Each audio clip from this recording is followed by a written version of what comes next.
આજે દેશના દરેક ખૂણામાં લઘુમતી બાબતોનું મંત્રાલય પ્રધાનમંત્રી જન વિકાસ કાર્યક્રમ દ્વારા લઘુમતીઓના સામાજિક આર્થિક વિકાસ માટે મહત્વપૂર્ણ અને નિર્ણાયક પગલાં લઈ રહ્યું છે, જેના કારણે લઘુમતીઓના જીવનની સ્થિતિ અને દિશા બદલાઈ રહી છે.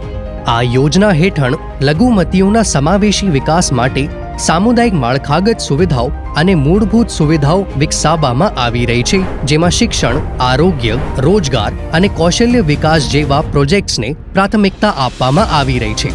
પ્રધાનમંત્રી જન વિકાસ કાર્યક્રમને તેની વિકાસ યાત્રામાં ઘણા રેકોર્ડ બનાવ્યા છે. ચાલો તેમના વિષયે વિગતવાર જાણીએ. પહેલા આપણે રાજસ્થાન તરફ વળીએ, જ્યાં PMJVK લોના વિદ્યાર્થીઓ અને યુનાની ડોક્ટરોને આવાસ સુવિધાઓ પૂરી પાડીને તેમના સપના પૂરા કરવામાં મદદ કરે છે. હું લો યુનિવર્સિટી સાઉથ કેમ્પસમાં લોનો વિદ્યાર્થી છું. મારા પરિવારની આર્થિક સ્થિતિ નબળી હોવાને કારણે મને કોલેજ આવવા જવામાં ઘણી મુશ્કેલી પડતી હતી, પરંતુ પછીથી મને મારા મિત્રો પાસેથી આ હોસ્ટેલ વિશે ખબર પડી. મેં અહીં અરજી કરી, પછીથી મારો પ્રવેશ અહીં મફત થઈ ગયો.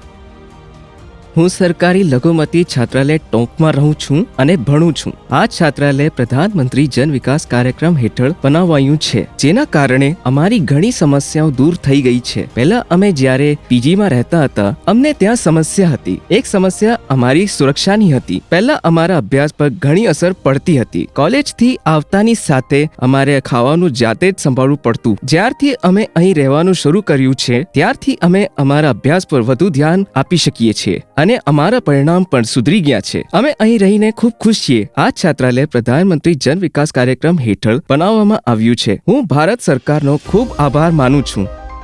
આ તેલંગાના લઘુમતી રહેણાંક શાળા છે, જ્યાં શિક્ષણની નવીનતમ સુવિધાઓએ વિદ્યાર્થીઓમાં આત્મવિશ્વાસ જગાડ્યો છે.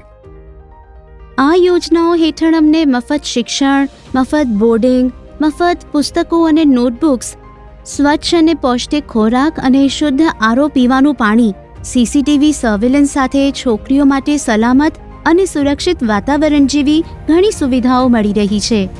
તેથી હું પ્રધાનમંત્રી અને ભારત સરકારનો આભાર માનું છું કે તેમણે આટલો સારો કાર્યક્રમ શરૂ કર્યો, જેનાથી ગરીબ પૃષ્ઠભૂમિના વિદ્યાર્થીઓ તેમના સપનાઓ પૂરા કરી શકે અને તેઓ સારું શિક્ષણ મેળવી શકે. હવે ચાલો ઉત્તર પૂર્વમાં આસામ જઈએ, જ્યાં સ્માર્ટ ઇન્ફ્રાસ્ટ્રક્ચર એક સુંદર ભવિષ્યનો પાયો બની રહ્યો છે. સ્કૂલ તો હવે બહુ નજીક થઈ ગઈ છે. સ્કૂલથી આવવા જવામાં બહુ સુવિધા મળી રહી છે. રસ્તો પણ બની ગયો છે. જતાં આવતાં ભણવાની સુવિધા પણ થઈ ગઈ છે. અમને આ જગા અપાવવા બદલ અમે પ્રધાનમંત્રીનો ખૂબ આભાર માનીએ છીએ. આવો, આસામ પછી ચાલો કર્ણાટક જઈએ અને ત્યાં થયેલા વિકાસ વિશે જાણીએ. પ્રધાનમંત્રી જન વિકાસ યોજના હેઠળ ઘણી શાળાઓ કાર્યરત છે, જે અમારા જેવા વિદ્યાર્થીઓ માટે ખૂબ જ ફાયદાકારક છે. અમારા શિક્ષકે અમને પ્રધાનમંત્રી જન વિકાસ કાર્યક્રમ વિશે જણાવ્યું. બિહારના કિશનગંજ જિલ્લામાં હેલ્થ મેડિકલ બિલ્ડિંગમાં મળી રહેલા લાભોને કારણે લઘુમતીઓ સ્વાસ્થ્યના માર્ગ પર આગળ વધી રહ્યા છે. અહીંયા પહેલાં તો કંઈ પણ નહીં હતું, બહુ નાનું દવાખાનું હતું.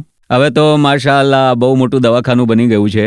અહીંયા જો છે, અહીંયા બધી જ જાતની દવા અહીંયા જ મળી જાય છે અને દવા માટે કોઈ જાતનું ટેન્શન નથી. અમને બહાર જઈને ખરીદવું નથી પડતું, બલકે અહીં જ બધું મળી જાય છે, બધી જ દવા. પહેલાં અહીંયા એટલું મોટું દવાખાનું નહીં હતું, હમણાં જ બન્યું છે અને અહીંયા આગળ દરેક જાતની સુવિધા છે. ઉત્તર પ્રદેશના મુરાદાબાદમાં લઘુમતીઓ માટે બનાવવામાં આવેલી શાળાઓ અને કોલેજો વિકાસની વાર્તા કહી રહી છે. અમારા જેવા વિદ્યાર્થીઓ માટે આ શાળા બહુ ફાયદાકારક છે. અહીંયા 8મા સુધી ભણવાનું ફ્રી છે.